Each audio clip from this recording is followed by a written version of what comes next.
Perfect. So I would like to say welcome, everyone. It is a pleasure to see all of you out of the orange smoke, which isn't as orange today as it was yesterday.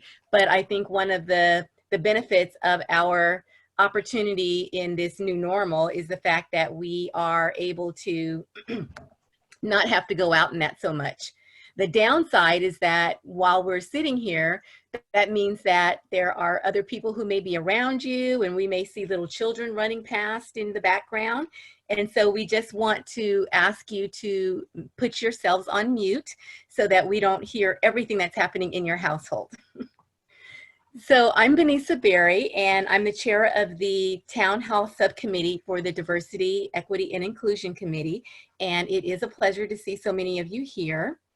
We basically started working with the Town Hall Committee as an outgrowth of the recent happenings around George Floyd and the resultant protests and the civil and racial unrest that we're currently experiencing. And that's basically where the Town Hall Committee grew from. And one of the first things that we wanted to do was respond to some of the input that the committee members were receiving about wanting to have an opportunity for the Bar Association community to come together in a way that allows them to express and talk about what's going on, but also to learn and understand a little bit about what's going on. And thirdly, to really move forward, maybe collectively, with how we as an organization and a member association want to address some of the things that are going on. In order to do that, the committee had a lot of discussion around what would be the best way to start the discussion. And we landed on the fact that there are a lot of levels around where people are, and the fact that people have different backgrounds, different levels of awareness, different ways that we've been socialized into this world. And there needed to be some type of level setting or a foundational from a historical perspective.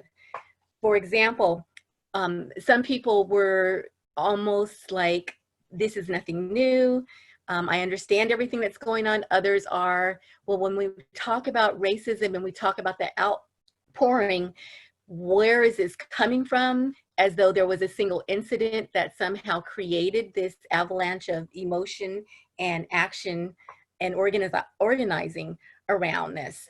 So one of the things that we wanted to do is work with the fact that is work with, creating awareness around some of the disparities and the historical conditioning from way back when to now that are continuing to support our current reality. So for example, when we look at disparities, sometimes people are surprised when they realize that there is such a disparity in the wealth of white families and Black families. So when we look at this wealth gap, we see that white families own nearly 10 times the wealth of Black families. So $17,150 for a Black family versus $171,000 for a white family. And as you're looking at that, people may say, yeah, but there's a lot of levels around education, income, etc., that could lead to differences in that wealth gap. But when you disaggregate the data and you dice it up, it's like no matter how you dice it up, it comes out the same. And I'm actually pushing my next button. There we go.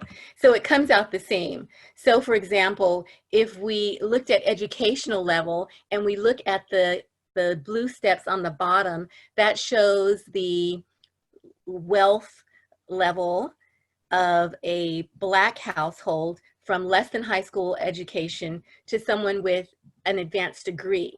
And as you can see, the disparities are even greater between white and Black families with the more education that you have. And then the same thing goes when you look at income. Well, surely it must be because there's just a higher percentage perhaps of African Americans who have lower wealth, and that's skewing it. Yet again, when you look at the bottom 20% of the income percentile, well, it shows that both white and Black families are pretty poor at that level.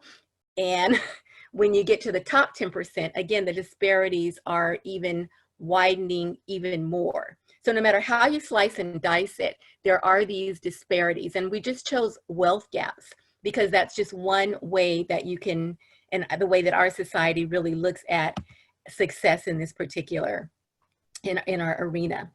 So when you ask people about those disparities and what else do we need to do to close that gap, there's another disparity where we have a difference in perceptions where 38% of whites actually think that we have already made, or the country has already made, the changes that are needed to give Blacks the equal rights with whites.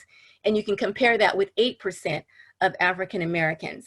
And in fact, 43% of African Americans feel that the country will never be in a position to give Blacks the opportunity to be at an equal level when we look at some of the disparities that we're currently experiencing. So when you kind of dig around, well, what's creating these disparities? Again, there's a difference in perception. When asked, Blacks are about twice as likely as whites to point to discrimination as a reason that Blacks have a harder time getting ahead. So 36% of whites will say discrimination is an issue, where 70% of Blacks say discrimination is an issue. And when you look at individual discrimination versus institutional racism, there is again a disparity. And Blacks and whites collectively think that individual racism plays a bigger part in those disparities so it's based on the prejudice of individuals versus institutional racism, where it's built into the laws and institutions of our country. So when you look at all adults, 23% will say it's based on institutional racism, where 66% will say it's based on the prejudice of individuals.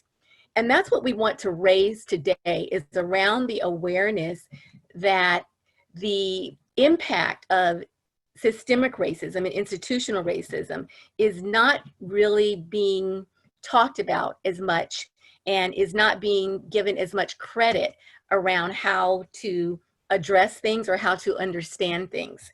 So our objectives in working with this presentation is, first of all, is to focus on understanding racism as systemic institutional power, where racism is, race prejudice plus power as compared to just simply individual discrimination and prejudice. Secondly, we're focused on increasing awareness of the history across 5 sectors, and this is really going to just be a sampling of the sectors because it's embedded throughout all sectors, not just education, health, employment, etc. And it's also a recognition of the history is not easily dismissed when people say, oh, but slavery, that was over like a long time ago. That was such in the past. It's increasing the awareness of the continuing influence of our history based upon the foundation of the country and the cumulative impact that has in growing the racial disparities. Thirdly, we're inviting you to disrupt the perceptions and assumptions about African Americans that we get from how we're socialized, how we're brought up in this country, and how it is reinforced on a day-to-day basis. And we really would invite you to use the lens of Blacks to look at what's happening and perhaps maybe even be open to paradigm shifting. Fourthly, we want you to reflect on what you learned today, because a lot of this history isn't something that we learned in school. It definitely wasn't something I learned in school, and our committee really talked a lot about how come we haven't learned this in school and where, why is it kept so hidden? And of course, there's a reason around that as well. But we want to really highlight the fact that there may be differences around what you were taught or what you learned and what you hear today. And we also want you to reflect upon just the total impact of racial oppression collectively upon our nation. And then finally, again, going back to the birth of the Town Hall Committee, it's really around developing awareness and readiness for deeper community discussions that we hopefully can continue to move forward collectively as a group with a shared understanding. So briefly, this is a systemic racism model that really looks at how does that middle triangle, the red triangle in the middle around power and economics, stay in place to maintain the status quo, where no matter how usually African Americans and other people of color are really doing all of the things that, you know, they say this is what you do to get ahead, the status quo just continues to stay in place. And this is really around history, culture, and identity. It's really around the foundation of the history of our country being based on a, you know, identity of white supremacy, where it was ingrained in the culture. And when you look at, you know, the number of years, and it really reflects, you know, if we look at slavery, that reflects, you know, more than 75% of the history of our country. And so history, culture, based upon identity and white supremacy is really surrounding what I call this whole infinity circle, where the left side is the internal, like how this is internal to a person, and then external, how it is reinforced through society. So really working with, when we come up in a society that has identified race as a way to differentiate between folks and say that some are better than others and subjugating others or oppressing others, biases are created. And that can be internalized, where someone then believes they are privileged, and people have been privileged from the very beginning, in the sense that it's not just what you get, but what you are protected from. So if you look at the historical roots, whites were protected from being slaves. White were protected from having their property taken through land grabs. So those protections that were in place. And then internalized racism, where when you hear and you are continually dealing with institutions that are giving these same messages in our culture, there is this internalized racism where Blacks begin to feel that what's out there is also something that we have to deal with internally. And so that then is reinforced at the external level with interpersonal relationships between people, at the institutional level, which we're going to really talk about with, you know, with organizations, and then at the structural level between sectors such as education and, you know, the media, etc., which we're also going to talk about today. So collectively, this is what systemic racism is. It's how these dynamics keep everything together to keep the status quo. And it's at such an embedded level that it's not necessarily conscious around everyone. And it's not that you have to be purposely doing it. So if you look at the characteristics, it's really around recognizing that there's an impoverishment. So if some groups are privileged, it means that others, there's an impoverishment of those other groups. There are vested interests among those who have that privilege. And again, consciously or unconsciously, because one has those benefits, they're not as likely to want to increase awareness or do anything about a system that privileges them. It also creates racist relationships between whites and Blacks because of how it actually creates a, it pulls people apart rather than bringing people together. And then the cost and burdens of racism are often borne by Blacks on a day-to-day basis, again, because of the culture, microaggressions, implicit bias, etc. Are really, Blacks carry that burden. And then the racial power of white elites means when you look at who is in power and who has the power within the country, you look at the heads of corporations, you look at who heads government, there is a difference in what the priorities are. There was a study, for example, that identified the top issues and that whites, Blacks, and other people of color thought were important to address in the country. And if you had, one of the issues was racism. And for African Americans, racism was one of the top 3 on the list, whereas amongst white, it was amongst the bottom 3 on their list. And so those who have power to control the agenda don't put racism on the agenda. And then, of course, the power of racist ideas, assumptions, and worldviews being deeply embedded into the culture. And then the resistance to racism. It's not as though this is a willing system where Blacks, for example, don't have any resistance. There's been resistance to racism since the transatlantic slave trade, when those who were being brought over chose to jump off the slave ship rather than, be maintained in captivity until the protests that you see today. So with those protests, there always comes backlash to, again, keep that center triangle in place. So here to talk about these issues and illustrate it across these sectors, we have some panel members that I'd like to introduce you to. Heidi's going to be talking about the history of housing for Black Americans, Heidi Taylor. And then Patanisha Davis-Jenkins will be sharing her thoughts around education. Julianne Giammona will be talking about employment discrimination. Michael Pierson is going to share perspectives around media and entertainment. And that question mark is just, I forgot to take that off. It's not like there's a question about whether or not he's going to do that. He will. And then Qiana Washington will be sharing her views on health. So we're going to have some very brief presentations where we're going to just talk a little bit.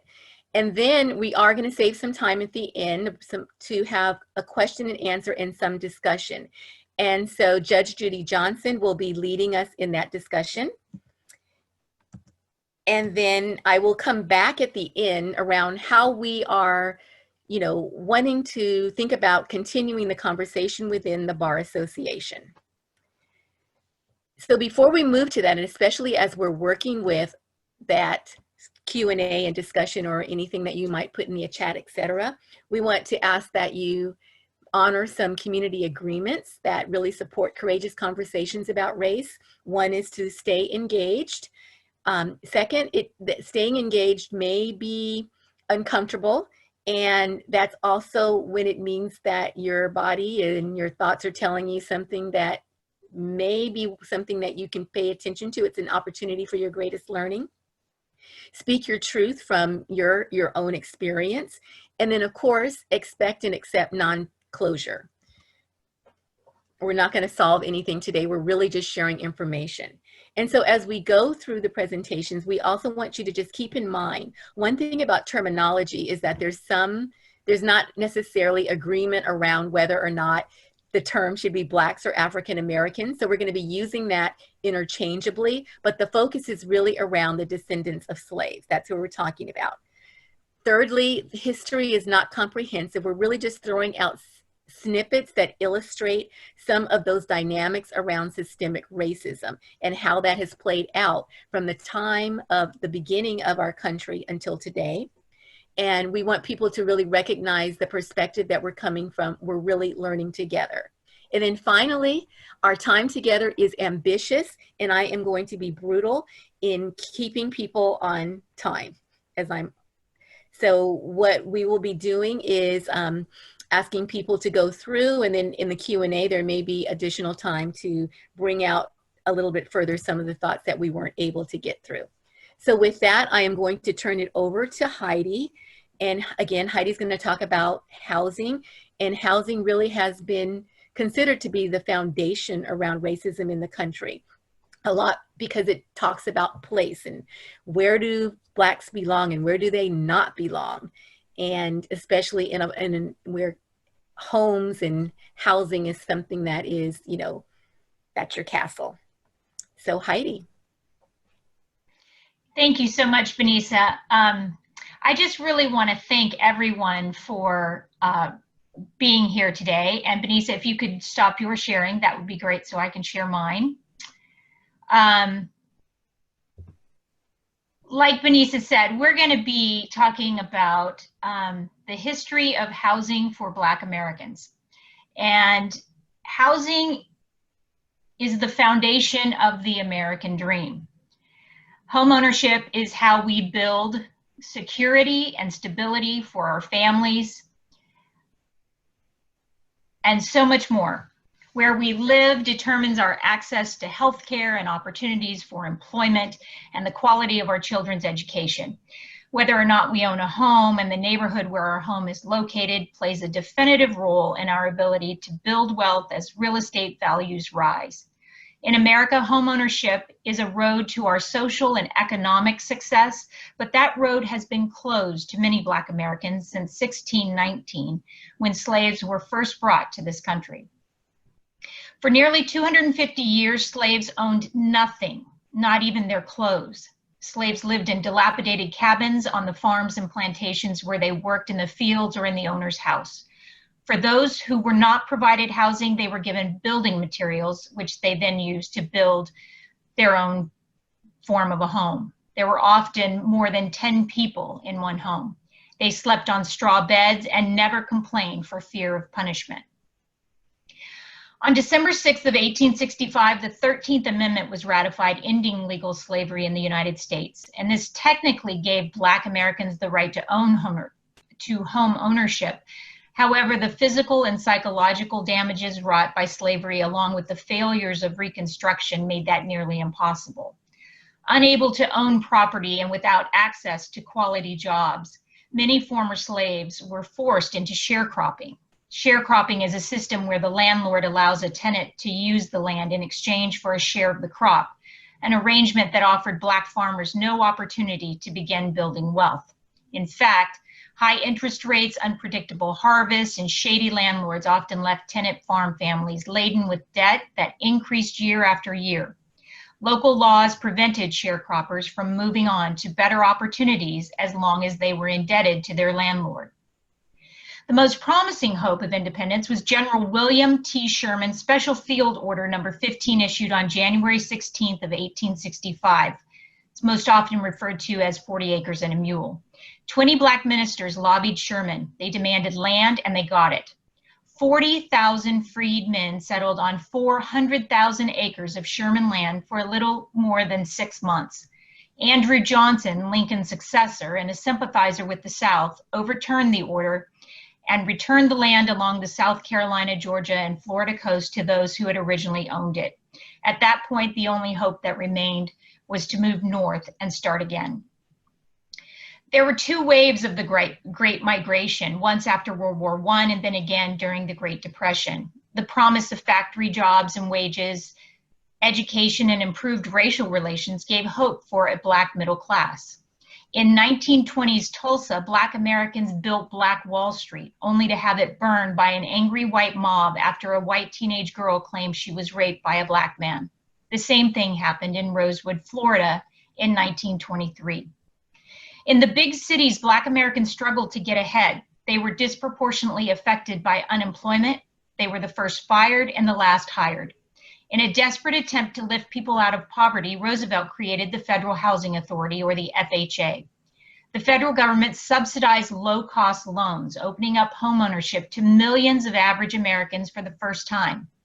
The GI Bill allowed soldiers returning from the war to get low-interest mortgages. While it seemed as though the new programs would give everyone a new start, Black Americans were excluded from those loans. The FHA allowed lenders to use racial covenants and thereby openly banned Blacks from obtaining a loan to buy a house. Hence the reason why scholars say that such programs were the beginning of state-sponsored segregation. Racial covenants kept Black families in the cities and out of the suburbs. They barred homeowners from selling or leasing their homes to non-whites. Racial covenants were common in many neighborhoods across the U.S., including Rockridge in Oakland, which was developed in 1920, and Gregory Gardens in Pleasant Hill in the late 40s and 50s. In fact, you should check your own deeds. You might be surprised at what you find. As racial covenants were being used to keep Blacks out of the suburbs, Roosevelt's FHA programs resulted in propaganda campaigns that lured white people to the suburbs. William J. Levitt built 7 such neighborhoods across the U.S. with FHA loans. Standard Levitt townhouses included a white picket fence, green lawns, and modern appliances. Another builder, like Levitt, Henry Dolger, built the West Coast version of Levitt towns. You can find those housing tracts in the Sunset District of San Francisco and the Westlake District in Daly City. The new suburban homes were dubbed little boxes because they were built fast and cheap. One house could be built in one day on the assembly line. They all looked the same, and so did the homeowners. Blacks were excluded from obtaining mortgages to these homes. Levitt was explicit. He was not going to rent to blacks. He was not going to sell to blacks. Still, he used public money, white and black people's money, to build 7 Levittown neighborhoods. Here's a clip from a resident in Levittown, Pennsylvania. I live beside them. I don't feel that they should be oppressed. But I moved here. One of the main reasons was because it was a white community.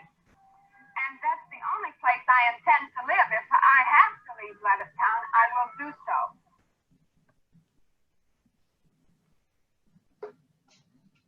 Not everyone thought like that lady, though. Irene Corrigan tried to sell her house to a black couple in Washington, D.C., and in so doing broke the private agreement made by 30 white homeowners that none of them would sell, rent, or allow blacks to obtain their land by any means. The Supreme Court, however, sided with the homeowners, stopping the sale and forcing the young black couple to find their housing elsewhere. Meanwhile, back in the cities, blacks faced ongoing efforts to segregate their communities. In Detroit, the FHA would not loan money to a developer unless he built a wall 6 feet high and 8 miles long to separate the new white development from an abutting black neighborhood. On an appraisal, the black neighborhood showed up as red. This practice of redlining was used by appraisers to rate neighborhoods and ultimately refused to finance mortgages in those areas. Of the $120 billion worth of new housing subsidized by the government between 1934 and 1962, less than 2% went to non-white families. Blacks were locked out of the home ownership just as most white Americans were finally getting in. In 1948, the Supreme Court finally ruled that racial covenants were unconstitutional. And while you might think that's the end of it, private developers like Levitt could still refuse to sell homes to non-whites, and real estate agents steered non-white prospective home buyers away from white neighborhoods. In fact, Levitt evicted some white people who wanted to attract and open up housing to people of color. Following government guidelines, lenders continued to base property appraisals on race, denying loans to communities with non-whites or insisting on higher fees and interest rates to cover their, quote, risk. By systematically devaluing non-white neighborhoods and home buyers, federal intervention helped disguise racial discrimination and enabled many to claim that the resulting segregation was, quote, market-driven. Urban housing projects originally built for white people during the Depression were mostly vacant in the 40s and 50s. Blacks were allowed to fill those vacancies, but as whites left the cities, so did the jobs. Black Americans were stuck in public housing, struggling to pay the rent. These vertical slums, as they were called, deteriorated. The neighborhoods devolved in every way as the entire infrastructure was left financially unsupported. In yet another attempt to make things right, the Johnson administration passed the 1968 Fair Housing Act. But the same tactics used before continued. Appraisers continued to factor race into their assessments, and some practices, such as racial steering and predatory lending, continue to this day. Benisa, I have 8 minutes on mine, I'm sorry. So I still have 7 or so left. Such as racial steering and predatory lending, they continue to this day. It wasn't until 1988 that fair housing laws were amended to expand their scope and include important enforcement provision. In the 1970s, 80s, and 90s, housing prices rose dramatically, and white homeowners who benefited from discriminatory federal policies were able to sell their homes at great profit. Meanwhile, Black Americans who had been denied federal assistance had homes worth far less or faced an even higher cost of entry into the housing market. A home in and around Daly City in 1949 cost $10,000. It doubled and was $20,000 in 1966. And today, that home is worth $720,000. So where did the white people go with all of that new wealth? Back to the city, of course. Look at Hunters Point in San Francisco and West Oakland. Some older residents don't even recognize their neighborhoods anymore. The rents are so high that folks can't afford to live there any longer, which means moving to an entirely new area, finding new doctors, finding a new church, saying goodbye to old friends. 66% of the Bay Area's low-income Black households are either experiencing gentrification or facing the risk of gentrification. Community leaders call this resegregation. We've talked about decades of Black Americans being excluded from the housing market, and that yearning for wealth and roots, a place to call home, is just what predatory lenders focused on in the 2008 mortgage crisis. That's why Black Americans were affected in disproportionate numbers. The green dotted line here shows how equity for Blacks would have increased had there been no recession, closing the gap ever so quickly. But that didn't happen, as Kimberly Jones explains. If I right now decided that I wanted to play Monopoly with you, and for 400 rounds of playing Monopoly, I didn't allow you to have any money, I didn't allow you to have anything on the board, I didn't allow for you to have anything. And then we played another 50 rounds of Monopoly, and everything that you gained and you earned while you were playing that round of Monopoly was taken from you. That was Tulsa, that was Rosewood. Those are places where we built Black economic wealth, where we were self-sufficient, where we owned our stores, where we owned our property, and they burned them to the ground. Now, at this point, the only way you're going to catch up in the game is if the person shares the wealth, correct? But what if every time you share the wealth, then there's psychological warfare against you to say, oh, you're an equal opportunity hire. So if I played 400 rounds of Monopoly with you, and I had to play and give you every dime that I made, and then for 50 years, every time that I played, if you didn't like what I did, you got to burn it like they did in Tulsa and like they did in Rosewood. How can you win? How can you win? You can't win. The game is fixed. So Black Americans have been and still are locked out of the lucrative housing market, depriving them of the opportunity to build wealth.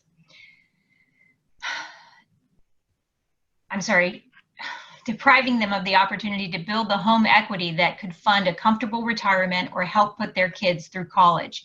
The pervasive forces of segregation have and still do trap Black families in poor neighborhoods with inferior schools, inadequate health care, limited employment opportunities, and aggressive hostile policing. A moment ago, you heard Kimberly Jones say that Blacks in America can't win because the game is fixed. For many Black Americans looking to find their piece of the American dream, the housing game is an oppressive, vicious cycle that spans generations. Slavery wasn't that long ago, and as Benisa said, it's 75% of our history. It has robbed Black Americans of their healthy, secure, prosperous, and fulfilling lives that we all deserve. The hope of this history lesson on housing is to spark a conversation about our future and what we want. Without low-income housing in predominantly white suburbs, Black Americans are forced further out from the city centers to be able to afford housing. In 2015, President Obama enacted the AFFH, Affirmatively Furthering Fair Housing. It requires cities to keep stats on low-income housing to receive funding from the Housing and Urban Development Department. Trump terminated the program. We need to bring it back. Who qualifies for public housing in those nice neighborhoods? Well, since 1996 in California, the government has not been allowed to consider race in deciding who gets public housing. Prop 16 will change that. It's on the November ballot. And finally, let's talk about reparations. As Kimberly Jones explained, when Black Americans pulled themselves up by their bootstraps and built business and communities, they have been burned, like Tulsa and Rosewood in the early 20s. This beautiful young lady, Leslie Benningfield, or Mother Randall, was a little girl when 300 Black businesses were burned to the ground and 300 Black people were killed that night. Mother Randall is 105 years old, or young, and she hasn't stopped working for a better tomorrow. Just last week, she, as a survivor of Tulsa, filed a lawsuit for reparations. We should follow that case. Finally, I just want to thank you all again for being here. We have come to the end of my presentation, and I hope that it informs your journey for justice. I will leave a few resource links in the chat if anyone is interested. And as I've said, housing is just one of the foundations of wealth in this country, as are the other topics that will be discussed here tonight. And the next important pillar is education. And here to talk about that is Patanisha Davis.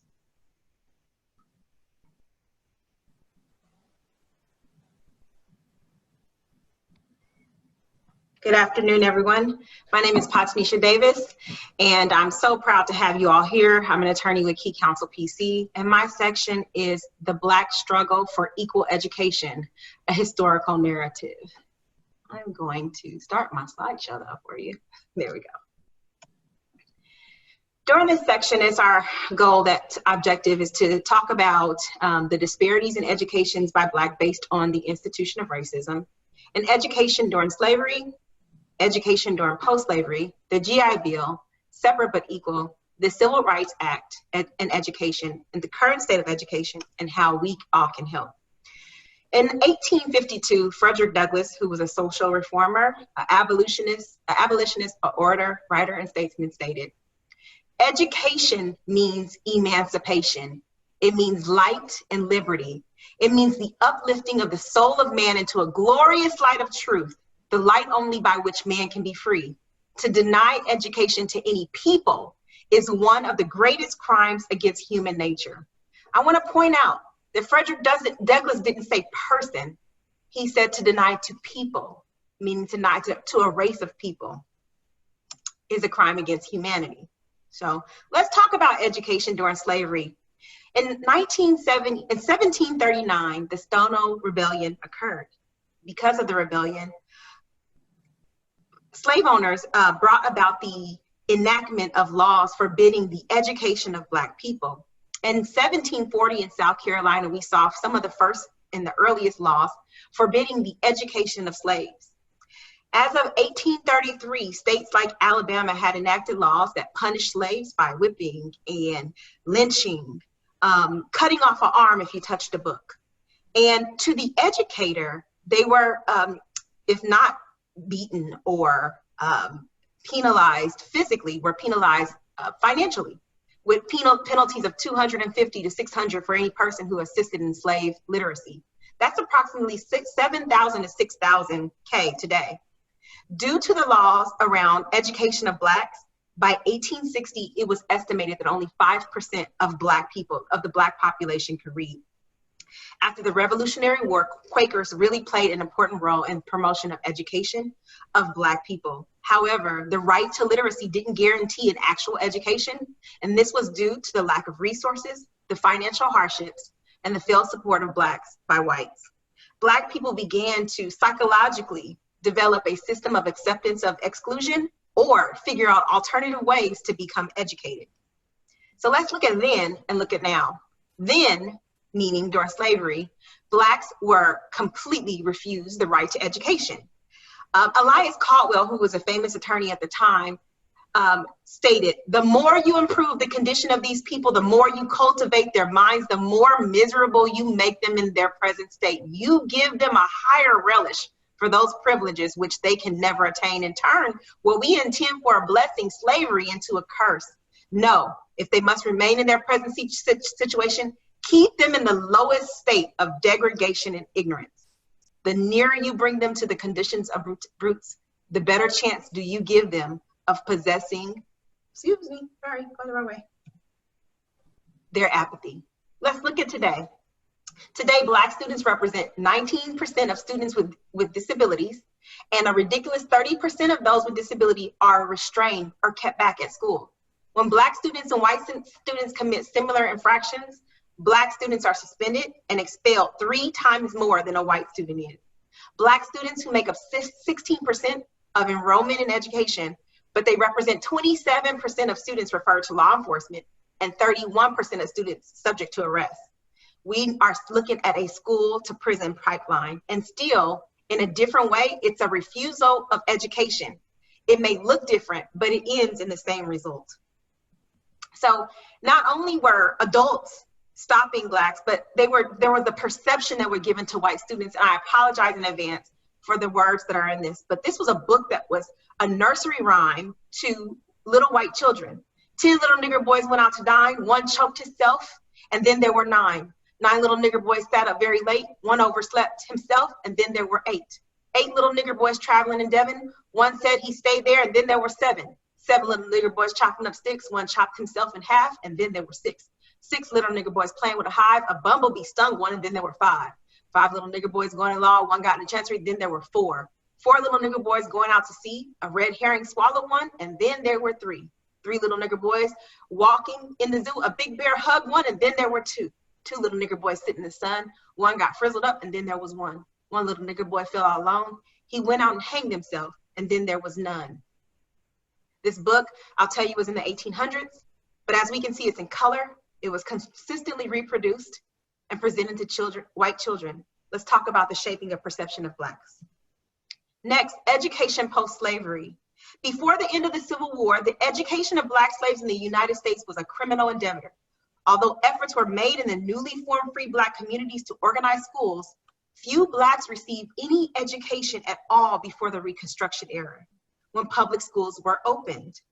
Even then, establishments of Black children were poorly financed and largely ignored. Emerging in 1870 were the Jim Crow laws that ruled educational systems and schools became racially segregated.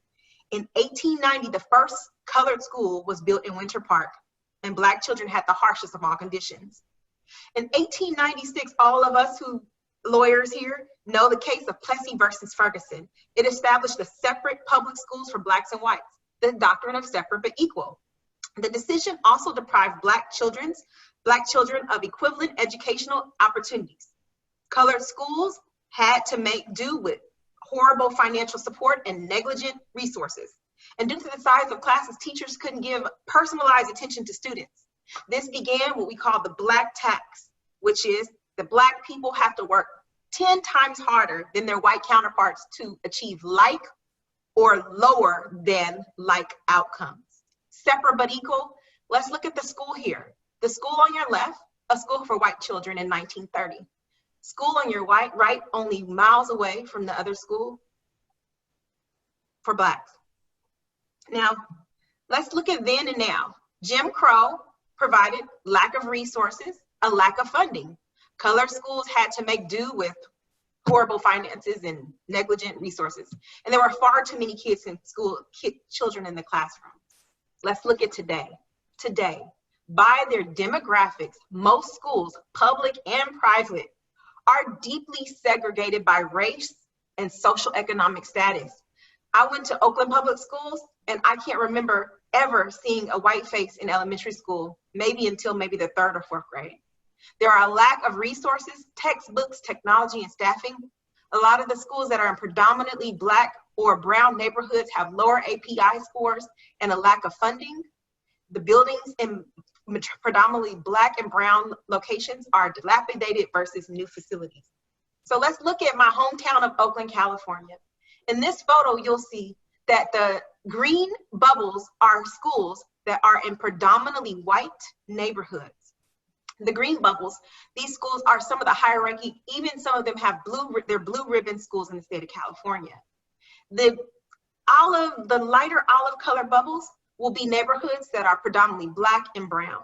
They represent below 50% of they're the low achieving schools, getting a score out of 10 of 4 to 5.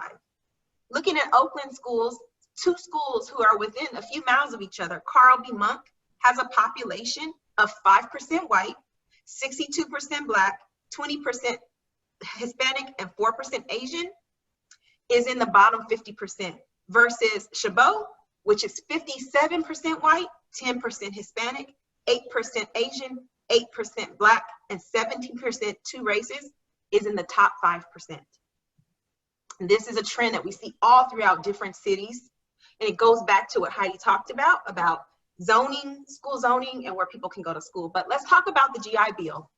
Now, lawmakers drafted the GI Bill in 1944 to provide funding to veterans returning from World War II. But it was never the intention of the lawmakers that Black veterans would receive the benefits of the GI Bill. In fact, Mississippi Congressman John Rankin, who was a known racist and a defender of segregation, fought to ensure that Black veterans would not get the GI Bill. He also fought to quarantine and keep enslaved, as well as deport anyone who was of Japanese descent. From the start, Black veterans had trouble securing the GI Bill benefits, and this was that some could not access the benefit because they had not been given an honorable discharge. And a much larger number of Black veterans were discharged dishonorably than their white counterparts. Veterans who didn't qualify could not find facilities.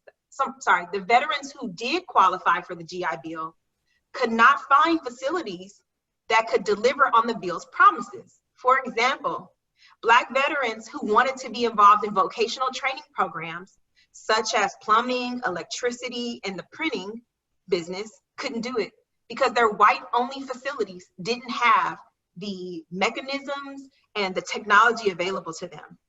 As Heidi stated, these same Black veterans were not afforded the opportunity, nor did they have the income to flow into the newly created suburbs. However, in 1954, because of Brown versus the Board of Education, we saw a small movement in the right direction. It was the landmark case that reversed Plessy versus Ferguson, Brown versus the Board of Education. The ruling was unanimous, and Chief Justice Earl Warren famously declared, "Separate educational facilities are inherently unequal." While this was a huge accomplishment for Blacks in their attempt to obtain equal education, Southern states still refused to integrate. After the Little Rock Nine that you'll see to the left went to Little Rock High School, the school preferred to close than to integrate. Even schools like Ole Miss, and many other colleges refused admittance to Blacks deep into the late 60s until the passage of the Civil Rights Act. The Civil Rights Act. In July 2nd, 1964, President LBJ signed the Civil Rights Act. Data released by the U.S. Department of Education shows that the Civil Rights Act helped with racial disparities in education, but it still shows significant issues that the act has yet to face. These issues are educational discrepancies that still exist for African American students, the fact that Black female students are 6 more times likely to receive an out-of-school suspension than any other group of girls. Coursework in predominantly Black schools is not as rigorous as schools that are predominantly white. Black schools have lack of diversity, meaning they're predominantly all Black. There are opportunity gaps created in achievement due to systemic and institutional inequities. And Black students are less qualified, have lower paid teachers. And a lot of teachers have lower expectations for their students. Black children are less likely than white children to have access to the necessary courses to prepare them for college. So affirmative action, before we get into this, let's talk about affirmative action. Although the Civil Rights Act was established, many institutions violated the new law. There came a need to create something that would even the playing field. This was affirmative action. The Johnson administration embraced affirmative action in 1965, thank you, Benisa, by issuing Executive Orders 11246 and 11375. The original order mandated that federal contractors cannot discriminate against employees on the basis of race, religion, and national origin. However, in 1996, California voters eliminated affirmative action with Proposition 209. Due to the adverse effects of Prop 209 on people of color and women, voters will have the opportunity this November to overturn it with Prop 16. So how can you help? The institution number 1 must be broken. First, to break it, we must recognize the disparity. If you can't see the problem, you can't fix the problem. Second, support by joining local boards and committees, by working with cross agencies on their policy and collaborative practices. It is so imperative that we fix the many arms of the system in education, housing, employment, media, the criminal justice system, and the medical field to see a positive shift to equity. We need to continue our diversity initiatives, and we need to eradicate school and residential zoning. Demand the education of Black history at all schools. At my son's school here in Brentwood, there are literally only a handful of Black children in his elementary school. When I went to the school during Black History Month, I asked, where is Black history? The librarian said, we have 1 Black book, and she said it with pride. Lastly, please support Prop 16, and if you see something, say something. Thank you so much. Thank you everybody for joining us tonight, and know it's a long program, but I think it's a lot of information that we're trying to cram in here, and we're doing our best right now just to get you a lot of information, because all of us have to scale our materials down quite a bit. So I'm covering today Blacks in media and entertainment. And I will be using the terms African Americans and Blacks interchangeably. As discussed before, some people don't agree with that terminology, but I'm going to be using them interchangeably. So I have a few questions. Have you ever considered where your perceptions of African Americans came from, or where you shaped your opinions and beliefs about African Americans? Did your perceptions come from your parents? Did it come from your family? Friends you grew up with? Friends from school? Co-workers? Maybe from your current friends and colleagues? How much of your perceptions actually came from your own personal experiences and direct exposure to African Americans? Ask yourself a question. In an intimate and personal setting, how much direct personal exposure have you really had with African Americans? Have you ever thought about how much your opinions and beliefs of African Americans are shaped by the images that you've seen in the media and entertainment? Malcolm X said, "The media is the most powerful entity on earth. They have the power to make the innocent guilty and to make the guilty innocent. And that's power, because they control the minds of the masses." In one form or another, media influences the majority of the population in the United States. With the advancements of technology, the advent of social media, the impacts on mass media are profound. Most people utilize some form of media in their daily lives every single day. Media impacts our beliefs, assumptions, public ideology, as well as our experiences. In fact, the average American spends 11 hours per day listening, watching, reading, or being exposed to some form of media. I did a lot of research on the studies that were done. There's extensive research that's been done on the media, impact of media, and exposure to media, and that's a presentation within itself. But just a couple of the key things that they found. They found that the media images have the greatest impact on perceptions when viewers have less real-world experience on the topic. In other words, there's a media world can be mistaken for the real world unless you have sufficient personal experience to counteract those effects.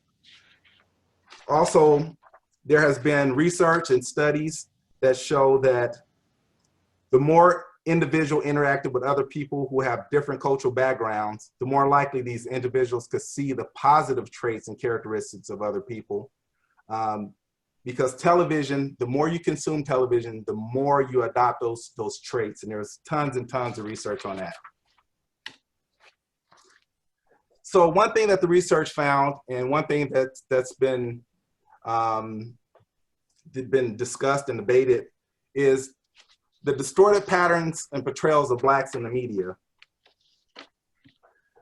There's a robust body of documents and research that covers Blacks in the media, how it's been distorted relative to the real world. And while individual studies tend to focus on a single genre or medium, such as TV, fiction, magazines, advertisement, video games, the research have all kind of showed these broad patterns. There's 5 broad patterns they show. They show that African Americans are underrepresented, they're negatively portrayed, there's positive association. I'll talk about that briefly. There's positive association, there's the problem frame, and there's missing stories. And the negative associations are the ones in particular that I'm going to focus on, but just to touch the other ones. So underrepresentation, for instance, in video games, there's an absence of Black characters, of Black lead characters. They're always the backup support characters. When there's talking head expert commentary on the news, there's very, very few African Americans who offer commentary. That's changed recently with all the race things going on, but typically there's no coverage. Computer users and TV commercials, users of luxury items and print ads, or even relatable characters like positive black fathers in media. You never see those. The negative associations are exaggerated. You see criminality, unemployment, poverty. The idle black man on the street corner is not the true face of poverty in America, but it's the dominant one portrayed in media. The positive associations, you see those in sports, you see those in entertainers, musicality, while there are people with, that falls within this limited positive images. It's just a small portion. It's typically confined to just sports and entertainment. The problem frame. Blacks are often portrayed as the problem. Poverty. When you see a story on violence, unemployment, when you see looting and rioting and civil unrest, it's associated with African Americans now. Then you have the missing stories. Positive stories of Black people are largely just ignored by the media. So for the sake of time, I'm just going to address just the negative associations in the media. So going way back, the earliest images of Blacks in the media, Blacks were always portrayed as savages, violent, animals, and as mere property to be used and disposed of as the owners pleased. And if you notice the images, almost all the early images, they distort the physical features and appearances of African Americans. They look almost non-human, almost animal-like. In a lot of cases, they do look animal-like. The skin's typically presented black instead of a shade of brown.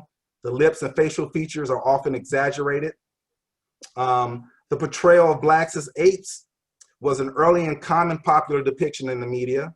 Blacks have often been directly associated and connected to apes and monkeys. And this is despite actual scientific evidence that race does not have roots in science or biology. We are 99.99% the same genetically. The view of Blacks as an ape narrative, that was real prevalent back in 1906. In 1906, it was so prevalent in 1906 that they actually had a Black man as an exhibit in the monkey house at the Bronx Zoo. His name was Oda Benga. He was a Congo pygmy, and he was featured in a zoo exhibit at the Bronx Zoo. And he was a real popular exhibit. He was kept against his will, like a circus animal. And it wasn't until African-American newspapers started to put pressure on the mayor that the mayor actually decided to order his release. And just kind of a note, once he got released, he attempted for a few years to get back to Africa, never made it back to Africa, and eventually committed suicide. He just couldn't deal with being free. The Black man as a monkey or ape narrative continued to this day. These are actual images that was taken, they were either taken directly from newspaper articles or from mainstream media social outlets. It displays the Obamas as monkeys and apes. From 1915 to 1971, the first films in Hollywood was made in 1910, and the first images of Blacks appeared on the big screen shortly thereafter. The 1915 film, The Birth of a Nation, originally called The Klansman, was produced and directed by D.W. Griffin. Birth of the Nation was about the Civil War, the assassination of President Lincoln, and the birth of the Ku Klux Klan, and it was also covered Reconstruction period. Up until the 1960s, Birth of a Nation was considered the greatest American film ever made. According to film critic Roger Ebert, Birth is still praised as influential, groundbreaking, and historically important. In 1992, the Library of Congress deemed the film culturally, historically, and aesthetically significant, and selected it for preservation in National Film Registry. This was actually the first film that was actually presented and screened in the White House, President Woodrow Wilson. It's like writing history with lightning. And my only regret is that this is so terribly true. This was a quote attributed to President Wilson. Although he later denied it, it still appears on the front of the film today, on all the prints, it's on the prints. A little bit about the film, and the film is really important because it was the first film to depict Blacks in popular cinema. And a lot of the stereotypes that we have today were started with this film and have continued on beyond this film. Back then, Black characters were played by white actors in blackface, and they were portrayed as unintelligent, sexually aggressive towards white women.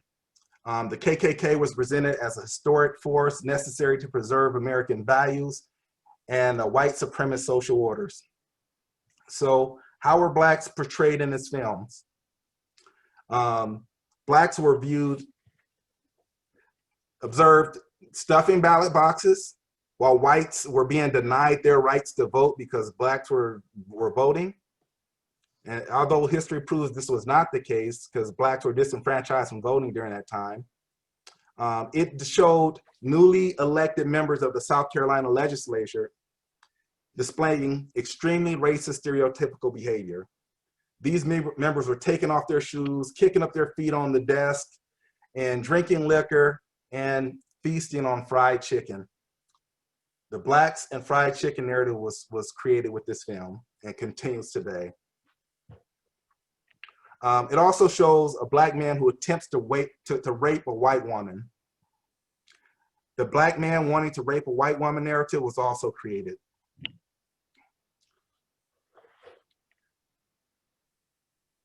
And also there was fears, it renewed the fears because it displayed the Congress passing a mixed race marriages, allowing races to mix.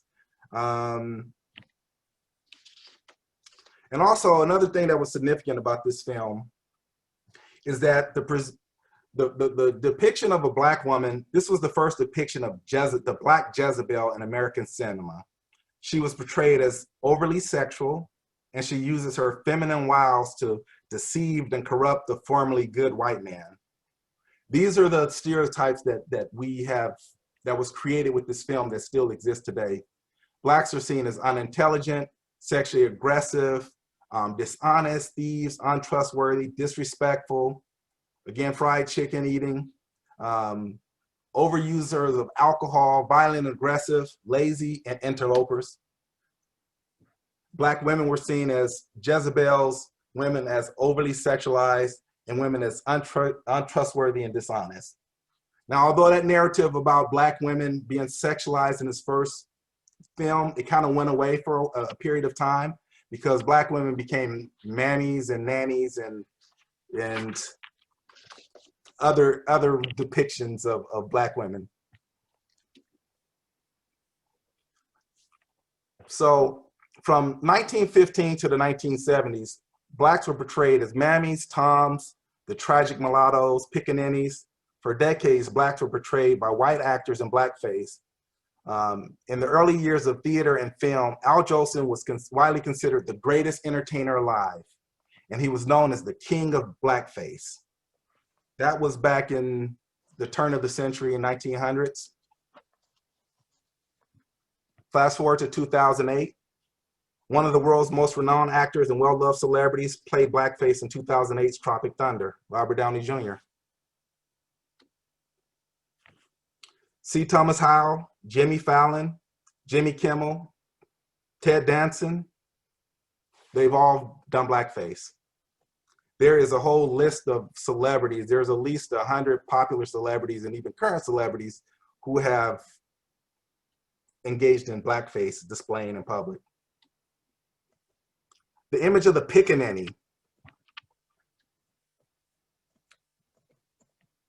This is a 2019 Prada ad. This to the right. This is a product that Prada put out the mass, and it goes back to the pickaninny. This is also Gucci. They got in on the act. This is from a fashion show earlier this year. John McEnroe was basically threw tantrums, was a crybaby, but when he showed up, people understood that's just how he is. He's very passionate. But Serena Williams is presented almost as an ape or not a human. So from the 70s, there was the black exploitation films, and it was interesting because they were marketed as, these are the films that empower black people. It shows black people, they're created and they're an element, and great sense of pride for black people, black power, black people are putting it to the man. But what people didn't know, that these films were produced, written, and directed by predominantly all white men. Michael, that's your time. Okay.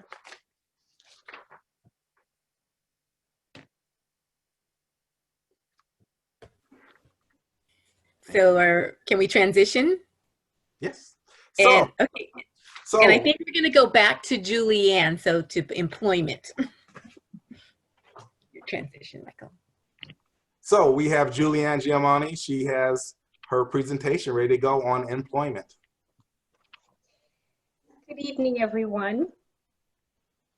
Sorry for that delay. Teresa has control of the slides now, so I think we will be fine. Thanks, Teresa. I want to start off this discussion with a statement that for some like me may be new information to internalize, and that statement is there on the slide that we're all looking at, but I think it's worth speaking it out loud. The historical roots of employment discrimination against Black persons still create inequity and prejudice that permeate today's labor market for Black Americans.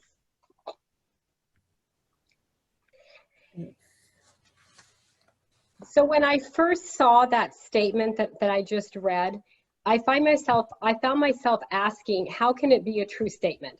California enacted the Fair Employment and Housing Act in 1959, 61 years ago, that prohibited discrimination in employment based upon race. The Federal Civil Rights Act was passed in 1965, 55 years ago. Title VII of that act prohibits all states from engaging in race discrimination in employment. How then can it be true that systemic racism still exists in the hiring and retention of employment for Black persons when it's illegal? Until the murder of George Floyd, I am embarrassed to say that I did not know the historical underpinnings of slavery that impact today's labor force. For example, I did not know that in 1935, when the Social Security Act was passed, the coverage did not include farm, agricultural, or domestic workers. A disproportionate number of Black people worked in these occupational groups at that time, and most historians agree that this original exclusion under the Social Security Act is yet another example of intentional systemic racism against Black people. Next slide, please, Teresa.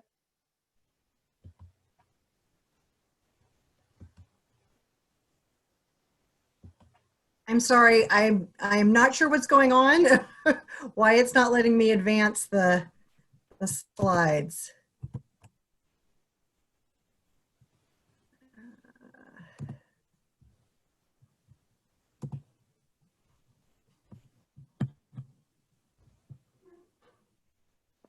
Is that the one you wanted? So right after, yes, we got it, thank you. Right after the Civil War, the Black codes were passed in most of the southern states that denied Black people the right to testify against white people, to serve on juries or in the state militia, to vote, most importantly, to start a new job without approval of their prior employer. The defining feature of the Black codes was restricting freedom of movement and compelling Black people to work for low wages or no wages at all. A broad vagrancy law authorized the arrest of recently freed slaves for basically just hanging out. Black people were not allowed to sit on a street corner, sipping a cold drink, or just visiting. If you were Black and unemployed, you would be arrested under the vagrancy law and forced into involuntary labor, which really was no different than slavery. Convict leasing became quite popular. A Black man would be arrested, then leased to a plantation owner like he was a piece of property or chattel, and forced into free labor. So when the slaves were finally freed, the Black codes were enacted as yet another way for white America to keep benefiting from free labor. I was shocked to learn that many of these vagrancy laws remained in effect until the Supreme Court finally outlawed the last one in 1972. Another example of white people's attempt to remove economic choice and power from Black people was seen in the 1921 Tulsa massacre that Heidi talked about in her slideshow, and I think Patanisha touched on. The Greenwood district of Tulsa, Oklahoma had been able to defy all odds and actually thrive as the epicenter of African-American business and culture in the early 1900s. This district was referred to as Black Wall Street. Its population was close to 10,000 people, all wealthy Black people who owned their own businesses. It was a district built for Black people by Black people. It was completely self-contained, self-reliant. They had their own luxury shops, restaurants, doctor's offices, school system, post office, banks, etc. The point is, it was self-contained. No one needed any white people, and that was a problem for the local residents. Enter the Tulsa Massacre of 1921, ostensibly about a Black teenager accused of attempting to sexually assault a white female teenager, but really in essence was a targeted effort to remove the economic power and choice that Black people had finally been able to establish in this Greenwood district by decimating that entire district. Over 300 businesses, hundreds of lives, and all the homes. Next slide, please. Yay, it worked that time. Thanks, Teresa. So historically, I want to skip now and talk about the labor market for Black women. Historically, since the end of slavery, Black women have always been required to work. In 1880, approximately 35% of married Black women and 73% of single Black women were in the labor force. In contrast, only approximately 7% of married white women and 24% of single white women were in the labor force. During the late 1800s and into the 20th century, Black women were primarily employed in the low-wage agricultural and domestic service jobs. The need for domestic service jobs increased in the 1970s when white women began to enter the workforce in mass numbers.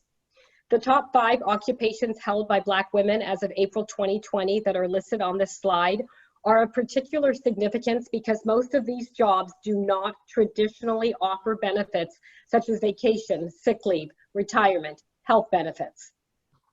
Among full-time year-round workers, for every dollar earned by white men, Black women earn 62 cents, while white women earn 79 cents. This discrepancy in pay is particularly offensive when viewed in light of the fact that oftentimes Black families are more reliant on women's income because a lot of times women, 70% of Black mothers are breadwinners for their families. This is not because, as some would argue, that Black men are lazy and irresponsible or because they're violent criminals, but rather because Black men have historically experienced a precarious position in the labor market, largely due to laws passed with the intent of criminalizing what would otherwise be considered legal activity. In addition to the pay discrepancies, many Black women don't have the wealth and savings that a white woman has for necessary emergencies. A 2020 study showed that the combined median assets, such as cash, retirement funds, investments, real estate, for a single Black woman, $200, compared to a white woman, $15,600. And when you compare that to a single white man, $28,900. Next slide, please. Although workplace discrimination is against the law, the overwhelming data continues to show that bias and prejudice are huge problems when it comes to a Black person trying to get a job and keep a job. Everything I'm going to reference, the statistics, excuse me, is prior to COVID.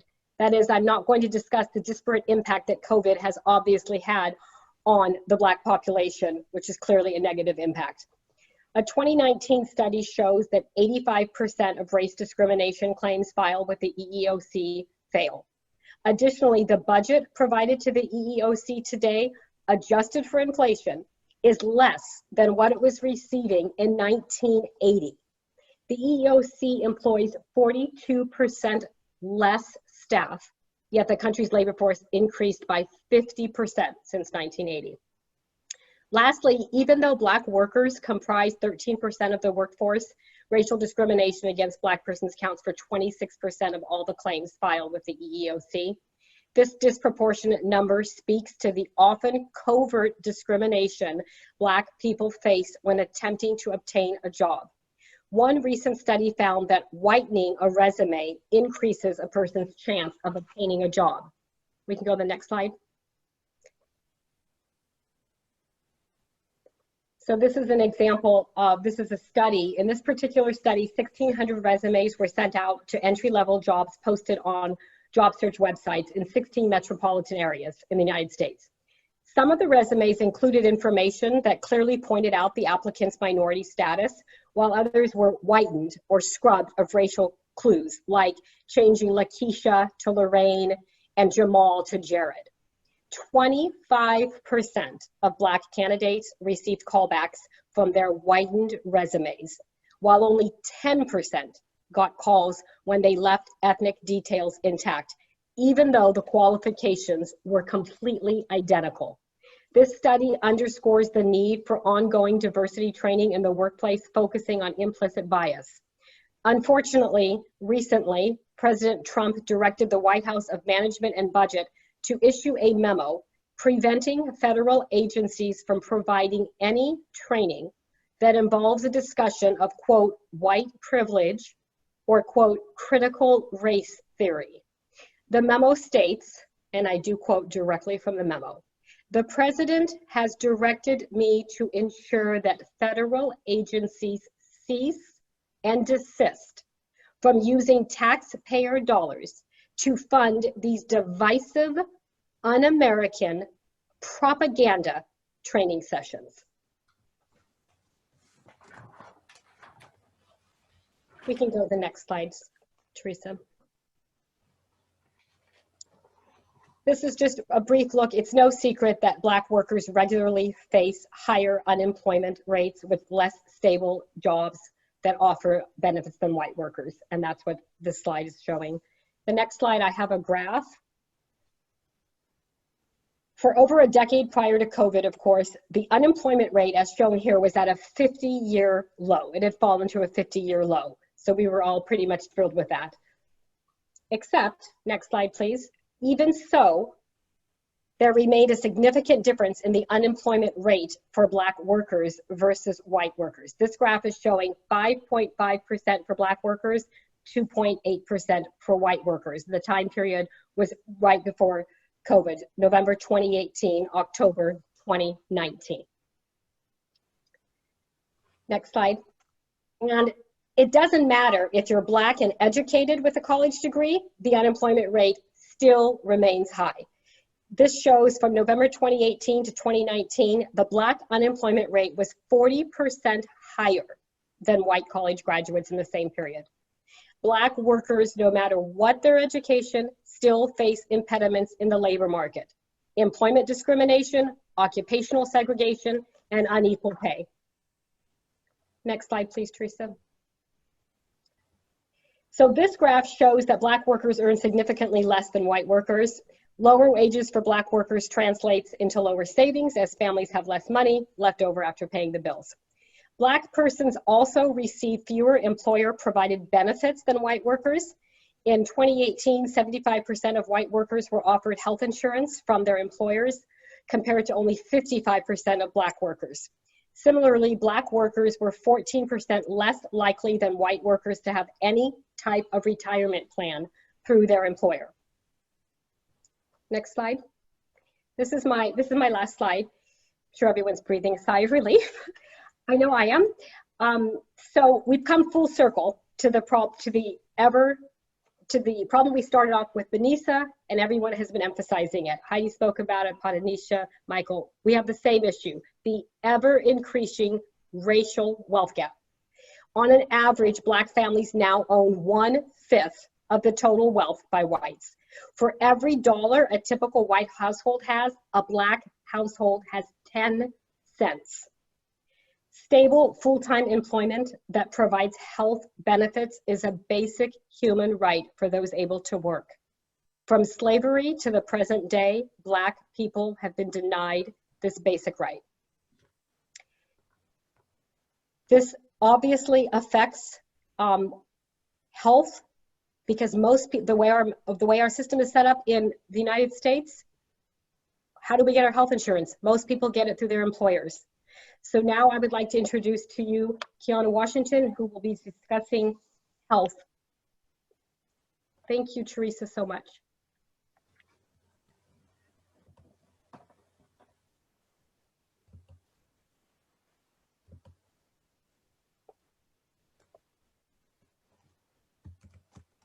Might want to unmute because that would be a good idea. My presentation is called A Dangerous Prescription, the History of Health and Black People in the United States. First, I want to start with, just a second, because I have,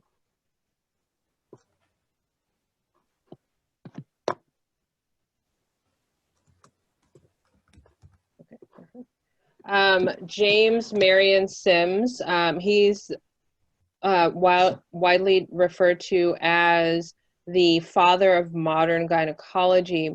During slavery times, Dr. Sims, from 1845 to 1849, used enslaved women, Black women, to surgically experiment on their vaginas.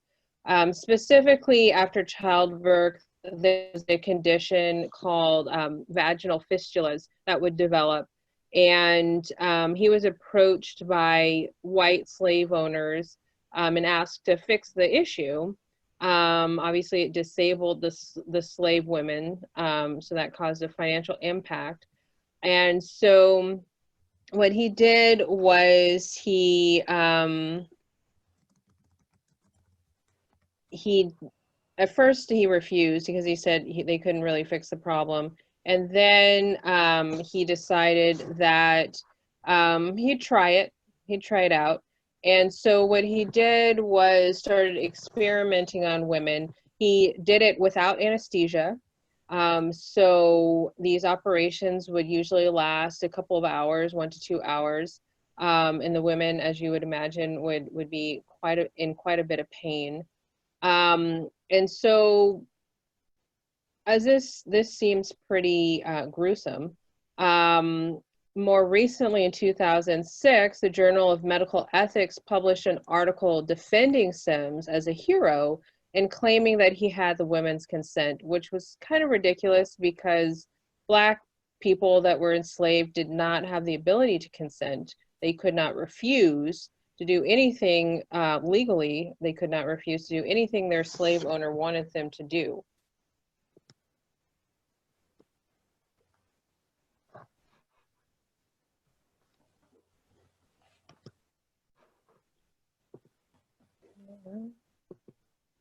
Okay, so this whole experimentation on Black people did not stop there, unfortunately.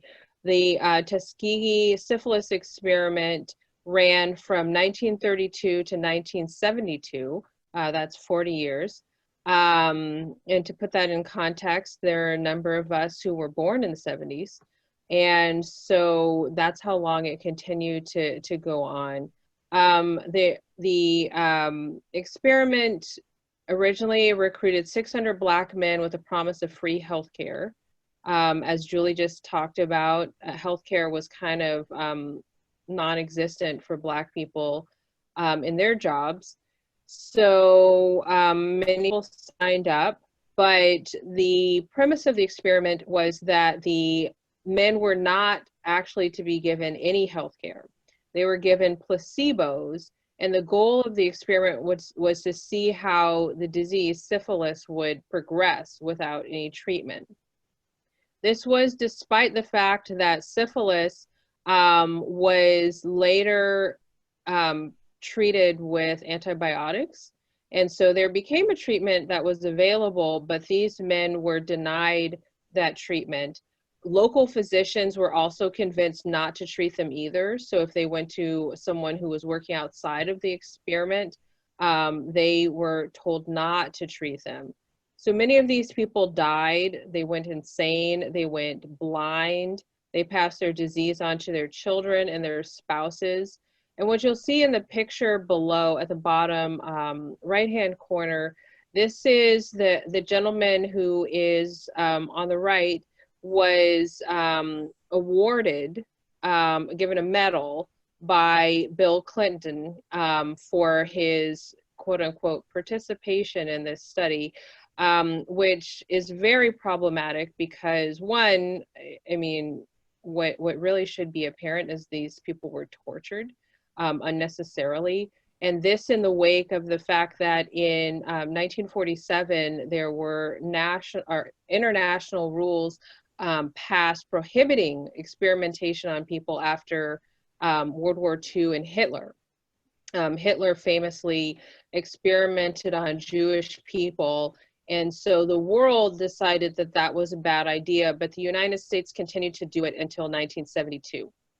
And so rather than admitting the shame of this experiment, this gentleman was given a medal and treated as if he did something great for medical science, and when he was really a victim of our society. So this brings us to, this is Sir Francis Galton, who was also you know, given a title for the type of work that he did. He is Charles Darwin's cousin. And he had his own theories about medicine and, you know, health and race and things like that. In 1883, he published a book, Inquiries into Human Faculty and Its Development. His theory was that some are considered genetically feeble and thus unfit to breed. He talked about inferior races, which, as you might imagine, included Black people. And based on Francis Galton's statements and theories, there were things that were called forced sterilization.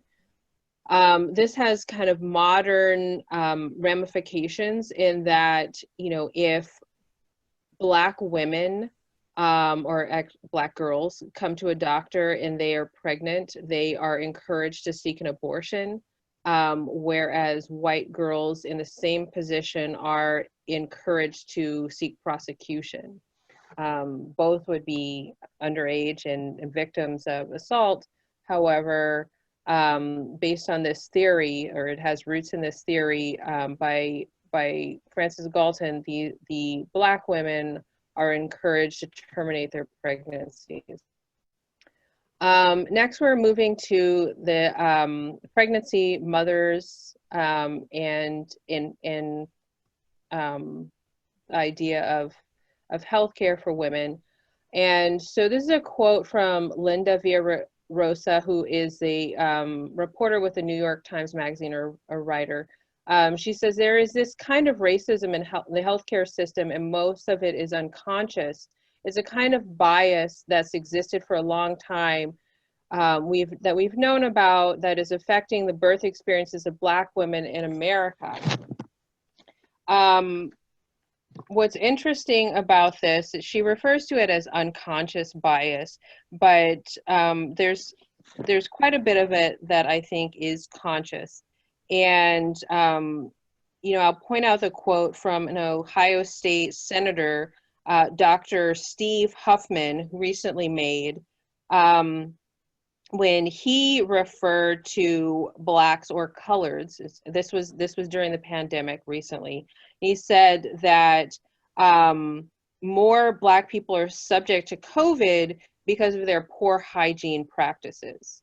So I would argue that it's not so much unconscious, though that might be part of it, but some of it might be quite conscious. So pregnancy-related deaths for Black women ages older than 30 is 4 to 5 times the rate of white women. Most pregnancy-related deaths are preventable, and racial and ethnic disparities in pregnancy-related deaths have persisted over time. So this is not something that has really gone away. And this is information that I obtained from the CDC.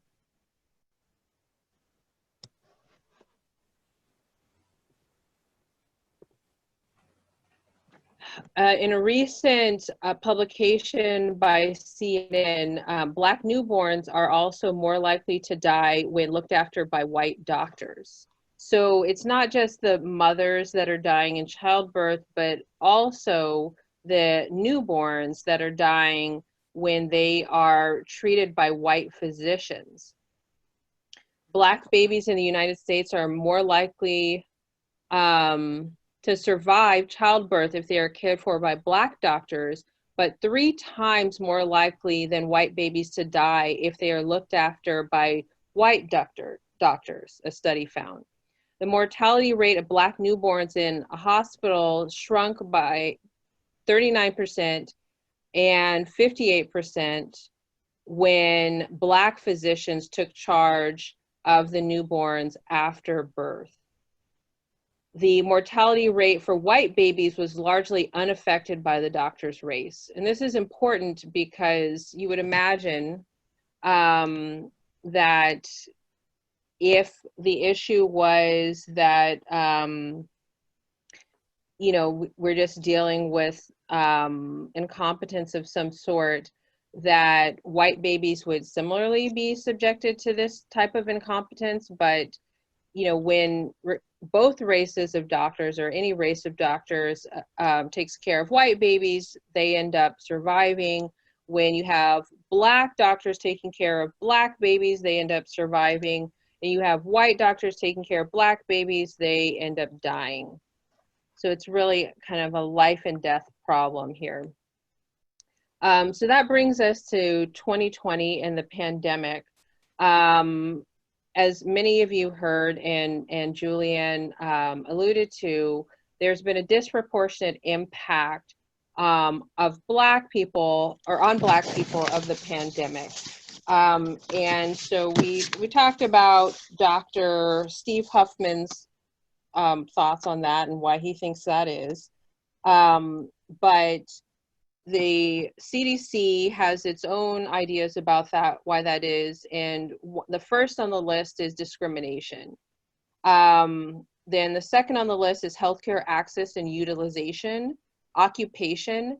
The vast majority of the people that end up having these negative outcomes, death outcomes from COVID, tend to be essential workers who are not able to take time off, cannot work from home, and are much more likely to be exposed to COVID than white workers who might be able to work from home or not work in jobs in which they are being exposed to COVID. As you saw in Julie's presentation, she mentioned that that many Black women are working in healthcare industry or working in retail in situations where they would be exposed at a higher rate to COVID. And when you combine that to situations where they're getting reduced healthcare or not being discriminated against in healthcare by doctors, then they're less likely to have a positive outcome. In fact, we have the numbers here for Washington, D.C.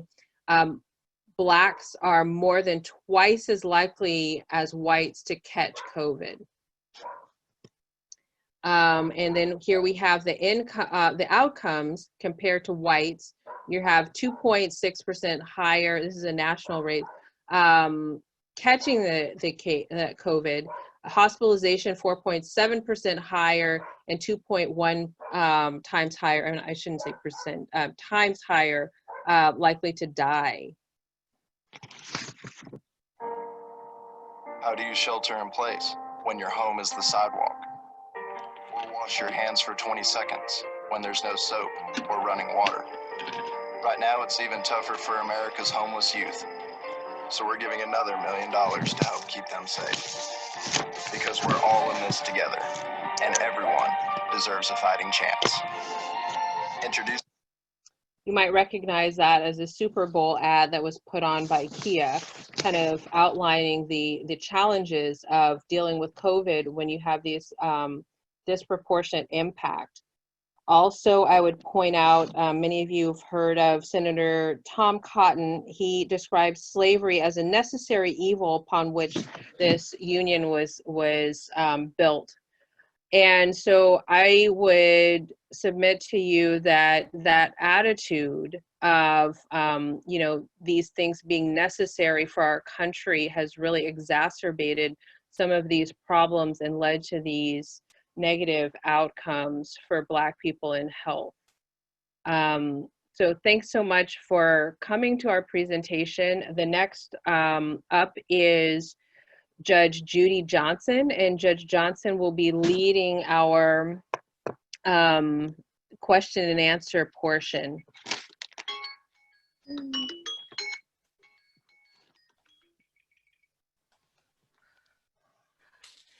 So good evening, everyone. We have received a lot of information that I hope provides a historical context for where we are as a country and where the state of the African American community is and how it got there.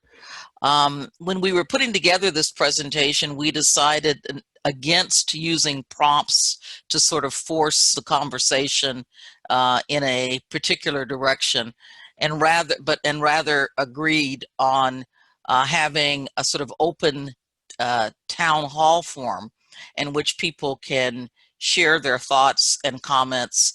And I'd particularly like to know what people found the most interesting, or what what perception or information they found most helpful in understanding where we are today. Anyone have comments? I have a comment. Good evening, Judge. Michael Whalen here. Can you hear me? I can. I think what struck me is that I was present for a 2018, I believe, presentation to criminal defense lawyers in Monterey by Brian Stevenson that ultimately became his documentary True Justice, and of course the movie Just Mercy. So I've seen some of the brutal Black history. He presents that well. Tonight it's the second time I've heard it presented. And from my point of view, it can't be presented too much. And I just want to thank everyone that presented tonight for the honesty. I've described it as the brutality that's needed to knock us over the head with true Black history. So thank you, Judge. Thank you, everybody.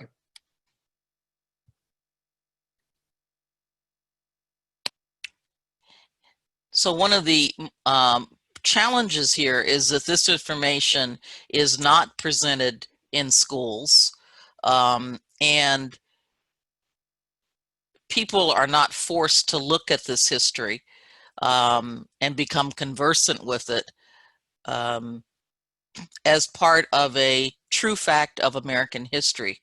We tend to suppress this information and to bury it because it does not comport with the mythology that we've all been indoctrinated on of America, the land and the free, in which everyone is treated equally and have the ability to rise to whatever heights their talents can take them. Anyone else have a comment?